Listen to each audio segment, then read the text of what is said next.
नमस्कार, special report में आप सभी का स्वागत है और मैं हूं रजनी।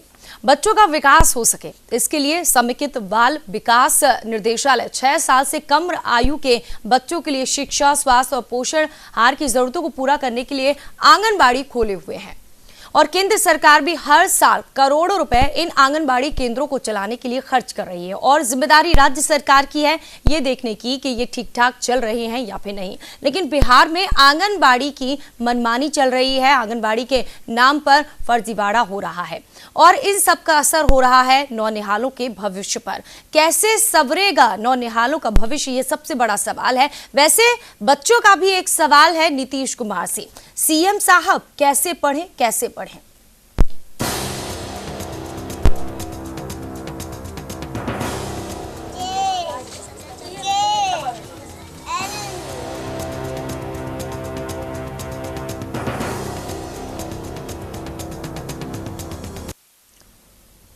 छपरा के स्लम एरिया के बच्चे परेशान हैं कि आखिर कैसे पढ़ें, कैसे बढ़ें।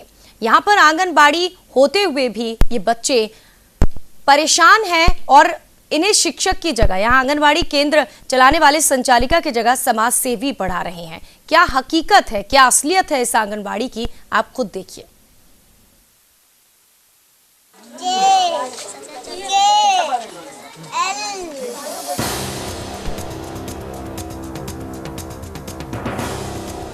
सुबह के करीब 8 बजे छपरा नगर परिषद क्षेत्र में मौजूद स्लम एरिया का नजारा और कैमरे में कैद वहां की कुछ तस्वीरें। बिहार में शिक्षा के क्षेत्र में जमीनी स्तर पर हो रहे विकास के वादे और समाज के हर वर्ग को शिक्षित कर उन्हें मुख्य धारा में जोड़ने के तमाम दावों की असलियत बताने के लिए काफी है।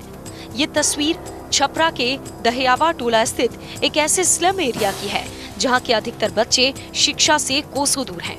बस्ती के ये बच्चे पढ़ना तो चाहते हैं और इसी उम्मीद में सुबह अपनी बस्ती में ही एक साथ बैठकर ककहरा और गिनती दोहराते हैं। पर समस्या ये है कि पढ़ने की चाह रखने वाले इन बच्चों को पढ़ाने वाला ही कोई नहीं है। 1 साल पहले एक आंगनबाड़ी केंद्र था, लेकिन मैडम उसे अपने छत पर चलाती हैं। आंगनबाड़ी का मतलब आंगन में पढ़ाई है, ये हम नहीं बल्कि बस्ती की महिला का कहना है। मैडम कहली कि आंगनबाड़ी के मतलब है कि आंगना में पढ़ाई हुई। हाँ, यहाँ से चल गई लेके। हाँ, वो अपना घरे लेकर चल गई, छत पर पढ़ाई। तो यहाँ के बच्चा ना जालन से पढ़े? लड़का जालन सन, बैठ के खाली बस लड़का सबके देखेली कि हाँ लड़का बैठल बाड़न सन। हाँ। पढ़ावेली ना, कुछ बतावेली ना। आ का कहली आंगनबाड़ी के मतलब क्या कहली? आंगना में पढ़ाई होला। अच्छा, ये आंगनबाड़ी के मतलब ये भाई? हाँ। तुमने काहे इसे कहली? अब काहे कहली जाए, एक मत नहीं खे, संगठन नहीं खे। जब न्यूज इंडिया ने आंगनबाड़ी केंद्र की सेविका से आरोपों के बारे में पूछा तो सफाई में शराब को वजह बताया। जो केंद्र वहाँ चलता था हरिजन बस्ती में, कब से हटा है या क्यों हटा, किस कारण से? वहाँ पर इसलिए हटा है कि वहाँ शराब का दुकान था। हमको बहुत वहाँ से परेशानी होता था, बच्चे सब के लिए डिस्टर्ब होता था। शराब सब पीकर सब दंगा प्रसाद करते थे, इसीलिए वहाँ से सेंटर हटाया। 1 साल हो गया हमको सेंटर हटाया। जिस राज्य में शराब बंदी, वहाँ शराब से आंगनबाड़ी ही बंद हो गई। वाह, क्या शराब बंदी है। वैसे स्लम एरिया होने के कारण इस बस्ती की तरफ प्रशासनिक पदाधिकारियों तथा जनप्रतिनिधियों का ध्यान कम रहता है। चुनाव के दौरान सत्ता के गलियारों की चकाचौंध से निकलकर कुछ सियासी नुमाइंदे चंद पल के लिए यहाँ आकर अपना वोट जरूर सुरक्षित कर लेते हैं, लेकिन इनके भविष्य को सुरक्षित करने का समय नहीं है। क्षेत्र के युवक को इनकी चिंता जरूर है, सो वक्त निकालकर बच्चों को पढ़ाते हैं। जैसे कि यहाँ पे पढ़ाई अभी आंगनबाड़ी केंद्र था, यहाँ पे अभी दूसरी जगह किया गया है, तो अपने हक के लिए लड़ाई लड़े, शिक्षा के मेन महत्व को समझे। आज सभी बच्चे स्कूल पढ़ने नहीं जा रहे हैं। लेकिन बहुत से महिलाएं इसके प्रति सजग नहीं है, ताकि उन लोगों को इस लायक बनाएं और यहाँ के बच्चों को शिक्षा के प्रति जागृत करने का हमारा संदेश है। हमारा ये अभियान कंटिन्यू चलेगा जब तक लड़के शिक्षा के प्रति उनका जागृति नहीं है। वहीं बस्ती के आसपास एक भी सरकारी स्कूल नहीं है। रेलवे लाइन के पार एक स्कूल है भी तो वहां तक जाना इन बच्चों के लिए जान जोखिम में डालने के बराबर है। यहाँ के बच्चा स्कूल ना चले सका ना जलन का है स्कूल नहीं खे जे ढलाव पर स्कूल बता लाइन के लेल से ना जाए देवे नहीं सर आइए पर नहीं खे स्कूल आंगनबाड़ी एगो बा त रोडो के लेल से आदमी आवेला मैडम तो जाला ना आवेली तो ना जलन से लइका की अब रोड पर चलिए से कचरा उचरा जे हम से तब बच्चा वाला कोनो बच्चा जाए तो पहले आंगनबाड़ी चलत रहे जा। हां ये आंगनबाड़ी लेके चल गई। जब हमने ICDS की CDPO संगीता मिनकी को कैमरे में कैद ये हकीकत दिखाई तो उन्होंने जांच की बात तो कही, लेकिन कैमरे के सामने नहीं, ऑफ द कैमरा। अब सवाल ये है कि अधिकारी ही इस पर सख्त नहीं होंगे तो सब बच्चे स्कूल कैसे जाएंगे और कैसे पढ़ेंगे, कैसे बढ़ेंगे। न्यूज इंडिया के लिए छपरा से धर्मेंद्र कुमार रस्तोगी की रिपोर्ट।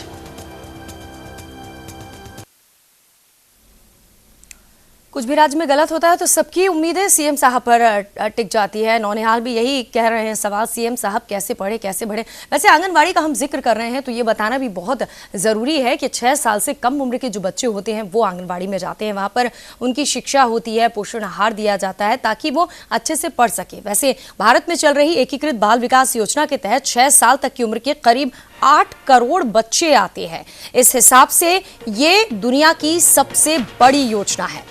3 से 6 साल के बच्चों को आंगनबाड़ी में पौष्टिक खाना मिलता है। सफाई और स्वास्थ्य की जानकारी और स्कूल पूर्व की बुनियादी शिक्षा दी जाती है, जिसकी हम भी बात कर रहे हैं।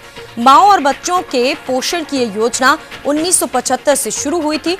2010 के बाद केंद्र सरकार के साथ साथ राज्य सरकारों ने भी इसके लिए पैसे देने शुरू कर दिए। यानी जिम्मेदारी राज्य सरकार की भी उतनी है जितनी केंद्र सरकार की है। फिलहाल चर्चा हमारे साथ शुरू करने के लिए सबसे पहले तो आंगनबाड़ी की सेविका शारदा देवी जुड़ गई हैं। इसके साथ ही प्रभात किरण हिमांशु जी, सामाजिक मुद्दा भी है, समाज सेवी जुड़ गए हैं, और छपरा से हमारे संवाददाता धर्मेंद्र कुमार रस्तोगी। बहुत बहुत स्वागत है सभी का।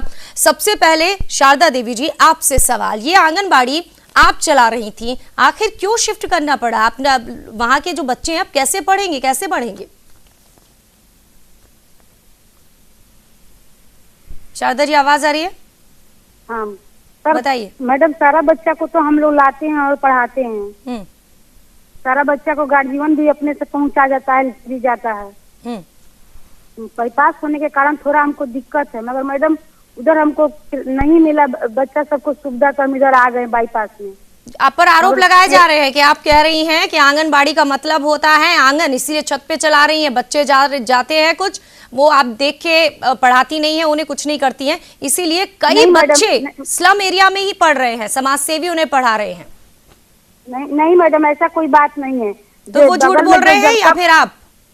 नहीं, सुनिए मैडम, जो जगदम कॉलेज के जो बच्चे हैं ना, वो सब वहाँ पर शुरू से ही पढ़ाने आते थे। तो बच्चा जो हमको 3 साल से 6 साल का बच्चा को हमको पढ़ाना है तो उसको हम पढ़ाई करते हैं। तो उसको कहने का मतलब उसको हम शिक्षा दे रहे हैं, फिर तो जाके गंदगी बस्ती में न रह रहा है तो कितना अच्छा, तो वो वहाँ पे जहाँ पर था पहले, लोग बता रहे हैं यहाँ पर आंगनबाड़ी था 1 साल पहले, उसके बाद वहाँ से शिफ्ट क्यों करना पड़ा आपको? वहाँ से शिफ्ट इसलिए करना पड़ा, जिस मकान में हम चला रहे हैं तो मकान तोड़ दिए, बोले यहाँ पर हमको घर बनाना है।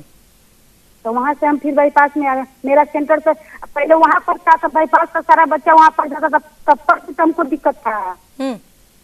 हाँ, पहले भी बाईपास रोड में चलता था मैडम। आप ये कह रही थी कि वहाँ पर शराब की दुकान थी? शराब की दुकान था, मगर अब नहीं है। जब तो शराब बंदी हो गया तब तो शराब तो आप चाहती तो वापस भी तो आ सकती थी। उन बच्चों के लिए, बेचारे बच्चे गरीब हैं, पढ़ना चाहते हैं, सरकार भी ध्यान नहीं दे रही है, आपकी जिम्मेदारी है, आप भी जिम्मेदारी से पढ़ना झाड़ रही हैं। नहीं मैडम, ऐसा कोई बात नहीं, वहाँ पर हमको मिलेगा जगह तब न पढ़ाएंगे। तो ये कैसे पढ़ रहे हैं बच्चे? हम देख रहे हैं कि कम से कम बच्चे पढ़ तो रहे हैं। अगर आप वहाँ जाके पढ़ाते तो ज्यादा बेहतर होता।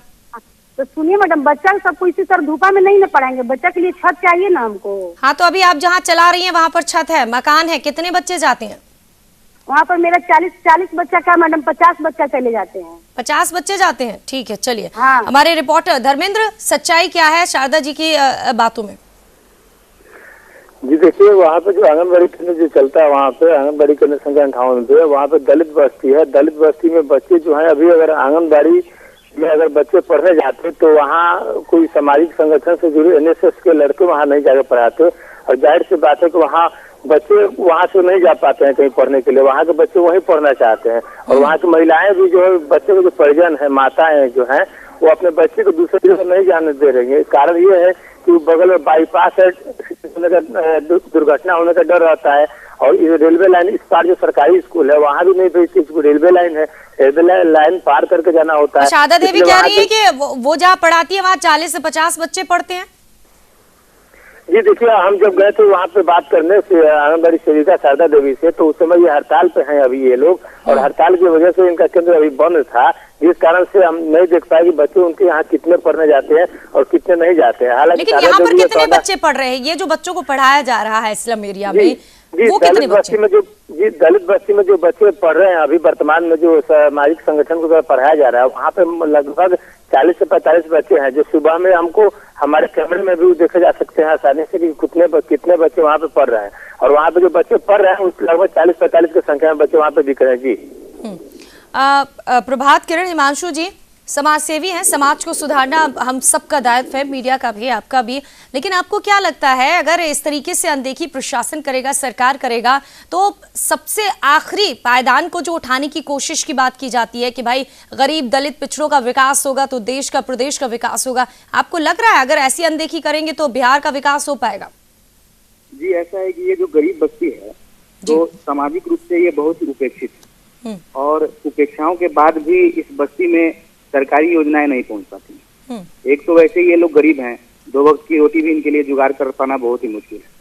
और वैसे में अगर क्षेत्र में सरकारी योजनाएं नहीं रहेंगी, अगर शिक्षा से जुड़ी जैसे स्कूल है या फिर जो आंगनबाड़ी संस्थाएं हैं, इनके माध्यम से अगर इन्हें शिक्षा नहीं मिलेगी तो जो भी समाज के अंतिम पावदान पर खड़े लोग हैं, उनको जो शिक्षा के साथ जोड़ने का जो सरकार की जो कोशिश है, वो कहीं ना कहीं ये अधूरी रह जा रही है। बिल्कुल ऐसा नहीं है, आंगनबाड़ी के नाम पर मनमानी हो रही है। एक तरफ हड़ताल, हमें समान काम समान वेतन चाहिए, दूसरी तरफ बच्चों को पढ़ा नहीं रहे हैं, जहां मर्जी वहां आंगनबाड़ी केंद्र खोल रहे हैं। जी बिल्कुल, आंगनबाड़ी क्या, सरकार के तरफ से जो भी योजनाएं चल रही हैं, या शिक्षा विभाग हो या आंगनबाड़ी हो, आए दिन यहाँ पर हड़ताल का माहौल रहता है।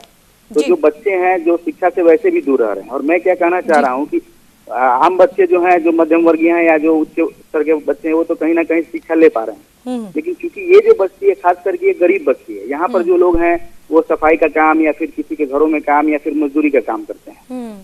तो ऐसे में इन लोगों को भी अगर शिक्षा न मिल पाए तो फिर इनका भविष्य कहाँ तक? बात वही कि बिहार का विकास कैसे होगा, बिहार की सरकार क्या कुछ कर रही है। और इस वक्त हमारे साथ बात करने के लिए बीजेपी की तरफ से और जेडीयू की तरफ से नेता भी जुड़ गए हैं। श्याम बिहारी अग्रवाल जी, बहुत बहुत स्वागत है। बीजेपी की तरफ से डॉक्टर विशाल सिंह राठौर, जदयू नेता है, आंगनबाड़ी कर्मचारी संघ सारण जिला इकाई से ताल्लुक रखते हैं, आपका भी बहुत बहुत स्वागत है। सवाल आपसे ही डॉक्टर विशाल सिंह ठाकुर जी, ऐसे कैसे आंगनबाड़ी चल रही है बिहार में, जो अपनी मनमर्जी चला रहे हैं लोग? हेलो जी जी, बोला जाए फिर से सुनाई नहीं दे। छपरा के दहियाटावा टोला में 1 साल से आंगनबाड़ी बंद है। वहां के जो स्लम एरिया के बच्चे हैं वो बेचारे परेशान हैं, पढ़े तो कैसे पढ़े? जी क्षमा चाहूंगा इस बात पे, हमारे पास तो कोई ठोस इसका जानकारी है नहीं कि साल भर से कोई भी आंगनबाड़ी संस्था साल भर से बंद नहीं हो सकती है। जरूर वो कहीं ना कहीं अगल बगल चलती होगी, क्योंकि सरकार शिफ्ट हो गई है। शराब की दुकान थी इसीलिए उन्होंने शिफ्ट कर ली, और अब तो पता ही है आंगनबाड़ी सेविकाएं सेंटर बंद करके हड़ताल पर हैं। हाँ बिल्कुल बिल्कुल, ये मुझे पता है कि आंगनबाड़ी सेविकाएं आज के डेट में हड़ताल पर हैं। तो इन 1 साल से तो परेशान हो रहे हैं ना वो बच्चे। वो जो स्लम एरिया की महिलाएं, उनसे न्यूज इंडिया ने बात की तो वो कह रही हैं कि मैडम कह रही थी आंगनबाड़ी का मतलब होता है आंगन में, इसीलिए हम अपनी छत के ऊपर चलाएंगे, वहां भेजिए बच्चों को। नहीं, आंगनबाड़ी का हकीकत यह है मैडम कि आंगनबाड़ी के लिए सरकार द्वारा जो है कई एक स्थलों का नियोजन मतलब चयन हुआ है, लेकिन कई एक स्थलों का बिहार में आज भी चयन नहीं है, जिस कारण जो है वह पुसहार क्षेत्र के एरिया यानी लाभुक क्षेत्र का जो एरिया होता है उसी एरिया में कहीं खोलना होता है, जिसके कारण हम लोग जो है दूसरे का भवन किराए पर लिया जाता है, और उस भवन का जो है पैसा वो भी नियमित जो आता नहीं है, लेकिन वो जब भी पैसा होता है वो सरकार के माध्यम से जिसका भवन होता है उसको वो पैसा किराए के रूप में मिलता है। तो मकसद क्या है? बच्चों का भविष्य संवारना मकसद है ना, जहाँ बच्चे पढ़ बिल्कुल, सके, सुविधा हो वहाँ के लिए है ना, या फिर उल्टे आपकी सुविधा के अनुसार बच्चे काम करेंगे? क्या क्या आपकी सोच क्या है सरकार? किसी के सुविधा के अनुसार, अपने व्यक्तिगत सुविधा के अनुसार कुछ चीज नहीं हो सकता है। सरकार के दिशा निर्देशन में ही कोई कार्य होगा। यदि ऐसा कोई करता है तो मुझे कोई ठोस इसका जानकारी नहीं, अगर कोई करता है तो ये गलत है। शारदा देवी जी ऐसा ही कर रही हैं। उन्होंने कहा पहले वहां पर शराब की दुकान थी, फिर मकान मालिक ने मकान तोड़ दिया, कई बातों कह के और वहां से शिफ्ट कर गई, जबकि असलियत में वहां की महिलाएं परेशान है, बच्चों को कैसे पढ़ाए कैसे बढ़ाए, वो ये कह रही हैं। वो चाह रहे हैं कि वहीं पर खुले। ऐसा बात कुछ भी नहीं है। एक बात वही का महिलाएं डेली का डेली बच्चे मेरे सेंटर में बेचती हैं। और वो फिर ऐसा क्यों बोल रही है, झूठ क्यों बोल रही है? बताइए आप, हम उसको शिक्षा ही दे रहे हैं। अगर गंदगी बस्ती में रहे, घर जाने पर माँ उसको छोड़ देती है खेलने के लिए, फिरने के लिए, तो वो हम ही जिम्मेवारी होंगे। शारदा देवी जी वो ये कह रही हैं कि आप अपने यहाँ बुला रही हैं, उतनी दूर आराम से बिठालती हैं बच्चों को, ना पढ़ाती हैं ना देखती हैं, बच्चे कुछ करें उससे कोई मतलब नहीं, इसलिए वो अपनी नजरों के सामने जो पहले था। आंगनबाड़ी के लिए ना 5 दिन पहले से शिफ्ट रहता है, उससे गलत नकल निकाले। आप खुद जानती है कि आंगनबाड़ी के लोग कितना हीन ताकता है। वो लोग झूठ मूठ का बोल रहे हैं, उसको पढ़ाने के लिए लाए, उसको बैठाने के लिए लाए बच्चे को। Hello 1 minute. असलियत क्या है वो उसी की पड़ताल में हम लगे हुए हैं। बीजेपी नेता श्याम बिहारी अग्रवाल जी, आवाज आ रही है? हड़ताल में अभी हम लोग हैं। बोलिए सर। श्याम बिहारी जी आवाज आ रही है? जी मैडम। केंद्र सरकार भी पैसा देती है, आंगनवाड़ी ठीक से चले, बच्चों का विकास हो, नौनिहाल आगे हो, लेकिन दलितों को लेकर ना जाने पता क्या हो जाता है। दलित बस्ती स्लम एरिया में नेता बस वोट के लिए जाते हैं, उसके बाद तो कोई मतलब ही नहीं होता है। विपक्ष से उम्मीदें हैं, अब उम्मीदों पर कितना खरा उतरेगा विपक्ष? मैडम, जब से बिहार में अभी महागठबंधन की सरकार बनी है, तब से केवल पेन और पेपर पे काम हो रहे हैं और ये घोटालों की सरकार हो गई है। यहाँ सिर्फ घोटाले हो रहे हैं और पेन और पेपर पे सारा काम हो रहा है, कोई काम यहाँ पे नहीं है। जैसा कि अभी आप मेरे छपरा के रिपोर्टर धर्मेंद्र रस्तोगी जी ने आपको वीडियो क्लिप दिखलाया इस आंगनबाड़ी के बारे में। आंगनबाड़ी में बच्चे सिर्फ नाम मात्र के हैं, वहाँ पढ़ाई नहीं होती है, न वहाँ बच्चों को खिचड़ी खिलाया जाता है, तो कोई काम वहाँ नहीं होता है जिससे कि दलितों का विकास हो। डॉक्टर विशाल सिंह जी कुछ बोलना चाहते हैं? जी बोलिए। दलित का वोट हमें ही मिलेगा, केवल पार्टियां जो है इसकी दावा करती है। आंगनबाड़ी की बात करें तो आंगनबाड़ी की सेविका सहायिका को ठीक है, केंद्र सरकार जो पैसा देती है या बिहार सरकार पैसा देती है वो अलग मायने हैं, लेकिन आज जो है आंगनबाड़ी जो है सेविका सहायिका मात्र 3000 रुपए पे वो सेविका आज 8 घंटे के बदला 12 घंटा और 14 घंटा मेहनत कर रही है। वो मेहनत कहाँ दिख रही है? वही तो सवाल हम उठा रहे हैं कि आज आंगनबाड़ी सिर्फ लूट घसोट का मामला हो गया, ले लीजिए और बस हो गया। 1 मिनट, आंगनबाड़ी के प्रति पहले ही नजरिया लोगों के दिलों में गलत हो गया है। और तस्वीरें जो कैद हुई है उनका क्या करें हम? ये तो बताइए, जो तस्वीरें कैद है, जो लोग कह रहे हैं उसको दरकिनार कर दें। जो कमी हुआ है पल्स पोलियो के काम में आंगनबाड़ी की सेविका सहायिका मर के एक बच्चों को जो है जन घुट्टी पिलाने का कार्य करती हैं। आज जो है सर्वे करने का काम कर रही हैं। वो काम एक तरफ है। आप विशाल जी, आप कहाँ की बात को कहाँ ले जा रहे हैं? हम बात कर रहे हैं कि वो जो स्लम के एरिया के बच्चे हैं जिन्हें आपकी सरकार पढ़ाना चाहती है, पैसे खर्च कर रही है, वो शिक्षित नहीं हो पा रहे, उन्हें परेशानी हो रही है। पहले जहाँ था वो वहीं चाह रहे हैं ताकि बच्चे पढ़े उनकी आंखों के सामने। तो उसके लिए तो अगल बगल के पड़ोस को भी यह सोचना होगा ना कि जब सेविका वहाँ अगर चाह रही है, वहाँ सेंटर खुल रहा है, तो उन लोग को भी सपोर्ट करना होगा। क्या करना होगा? महिला वहाँ है और उसको अगर कुछ उग्र टाइप के लोग हैं वहाँ, हो सकता है वो महिला अपने पोषक क्षेत्र में ही खोली हो। सब अपनी सुविधा देख रहे हैं शारदा जी, अपनी सुविधा देख रही हैं, सब अपनी सुविधा देख रहे हैं, सरकार अपना देखती है। सुनिए, आंगनबाड़ी सेंटर खोलने के पीछे एक लॉजिक है कि वो जब भी खोलेगा पोषक क्षेत्र में खोलेगा। पोषक क्षेत्र जो है उसका लाभुक का लंबा चौड़ा क्षेत्र, तो उसमें कहीं भी सेंटर खुल सकता है। ये नहीं रहता है क्या को अमुक जगह। अरे तो पहले वहीं पर खुला हुआ था, फिर बाद में अपनी मन मर्जी करते हुए वो वहाँ पे चले गए। ये आरोप लगा रहे हैं लोग, ये आरोप लगा रहे हैं लोग। सुनिए, मैं उन लोग को बताना चाहता हूँ कि अगर पोषक क्षेत्र में शारदा जी का सेंटर नहीं है तब गलत है। यदि पोषक क्षेत्र में उनका सेंटर है तो फिर स्कूल जब खुलेगा तो बच्चे तो चारों तरफ से आएंगे। कई एक गाँव में देखिए 4-4 किलोमीटर से बच्चे आते हैं और वहाँ शिक्षा लेते हैं। लेकिन यहाँ पर तो वही नहीं दिख रही, वही तो हम कह रहे हैं कि जो भी प्रॉब्लम है वो क्यों आप ध्यान नहीं दे रहे हैं। ये प्रॉब्लम हल होनी चाहिए ना, चाहे वो आंगनबाड़ी केंद्र की प्रॉब्लम हो, बच्चों की प्रॉब्लम हो। आपकी जिम्मेदारी बनती है कि नहीं बनती है? ठीक से चल रही है, मिल रही है कि नहीं मिल रही? इस जिम्मेदारी से भाग भी नहीं सकते हैं, लेकिन यह तय है मैडम कि सबसे पहले वो जो सेंटर खोली है, जो भी सेविका बहन है, वो अपने पोषक क्षेत्र में खोली कि नहीं। अगर पोषक क्षेत्र में नहीं खोली है तो बिल्कुल गलत है, मैं भी इसका विरोध करता हूँ। यदि पोषक क्षेत्र में है तो उसका जो है वो उसका कोई विरोध नहीं हो सकता है, उसमें बच्चों को भेजने का। प्रभात किरण हिमांशु जी कुछ कहेंगे आप, क्योंकि आप उनके बारे में बहुत बेहतर जानते हैं, चाहे स्लम एरिया के बच्चे हो या फिर आंगनबाड़ी केंद्र की सेविका हो या फिर ये जो पूरा मामला है।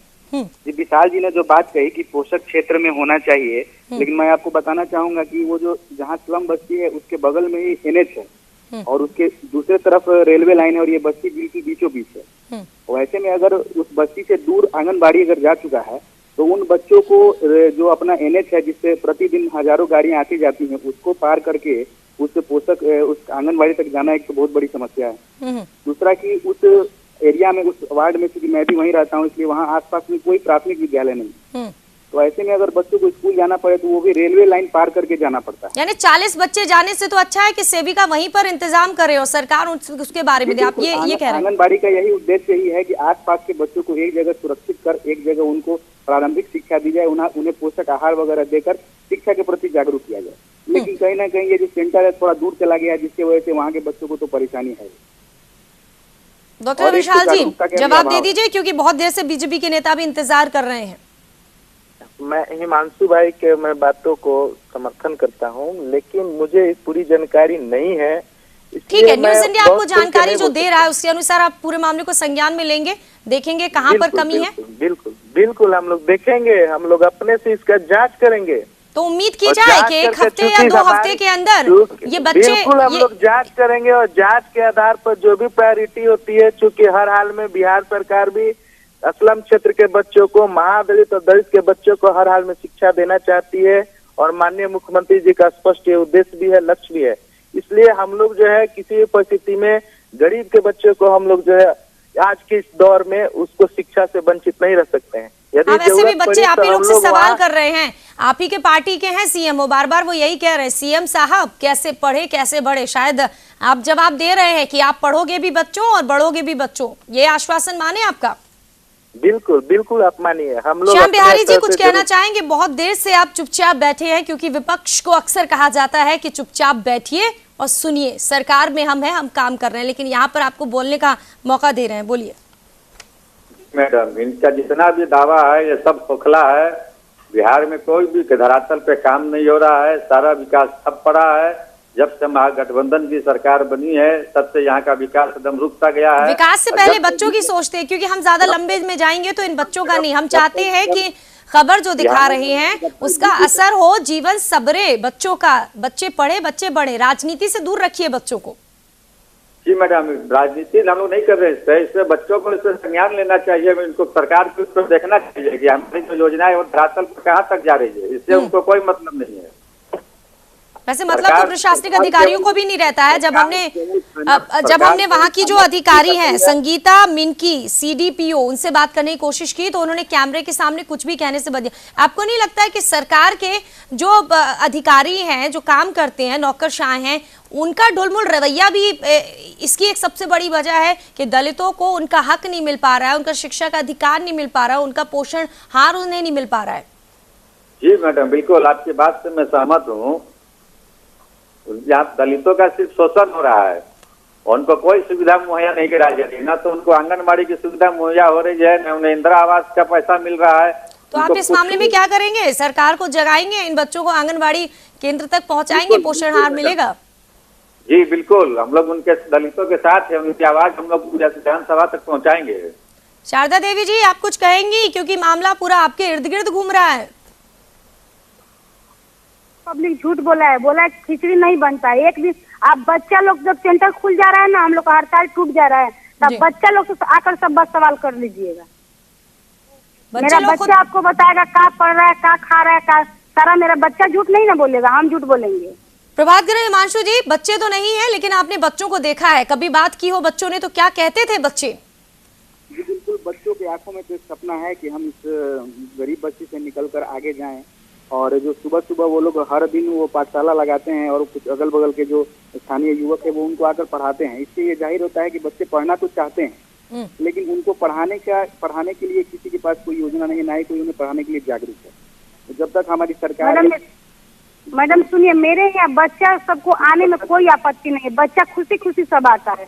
अरे लेकिन कैसे आएंगे? वो बता तो रहे हैं कि वहाँ पे खतरा है बच्चों को आने के लिए, NH भी है। और पहले भी तो खतरा था मैडम, सुनिए पहले भी तो खतरा था। बाईपास का रोड का सारा बच्चा जाता था गली में, उन सबका खतरा नहीं था पहले खतरा होता तो फिर आराम से बच्चे क्यों पढ़ते वहाँ पर, कैसे आते? अब आपने सेंटर चेंज कर दिया इसीलिए बच्चे परेशान है। हिमांशु जी, पहले खतरा ज्यादा था या अब ज्यादा खतरा है? उस एरिया के बारे में आप बेहतर बताएंगे।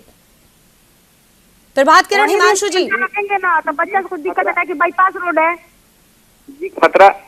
खतरे की जहाँ तक बात है तो जो भी बच्चे हैं उनके पास उस सेंटर तक जाने के लिए हमको नहीं लगता है कि या तो सेविका या सहायिका अगर आएंगी तो उनको ले जाएंगी, और सारे बच्चों को एक साथ ले जाना संभव हो नहीं सकेगा क्योंकि वो दूर है। प्लस दूसरी बात है कि जागरूकता का अभाव, और जागरूकता नहीं होने के कारण भी वो लोग वहाँ तक जाना, पहले क्या था कि अगर बस्ती के बीचों बीच अगर चलता था तो एक जागरूकता थी कि चलो भाई यहाँ पर आंगनबाड़ी चल रहा है, एक बच्चे को देख के दो आते थे और पढ़ते थे, लेकिन अब उतनी दूर है, जाने में मुश्किल है। वो जो सपना देख रहे हैं संवरने का, वो कैसे पूरा होगा? चलिए, आप लोगों ने चर्चा में भाग लिया, बहुत बहुत शुक्रिया। डॉक्टर विशाल सिंह जी और बीजेपी के नेता भी हमारे साथ जुड़े थे। श्याम बिहारी जी आपका शुक्रिया, प्रभात किरण, हिमांशु जी आपका शुक्रिया, शारदा जी बहुत बहुत शुक्रिया, और धर्मेंद्र कुमार रस्तोगी इस जानकारी को हम तक पहुंचाने के लिए बहुत बहुत शुक्रिया।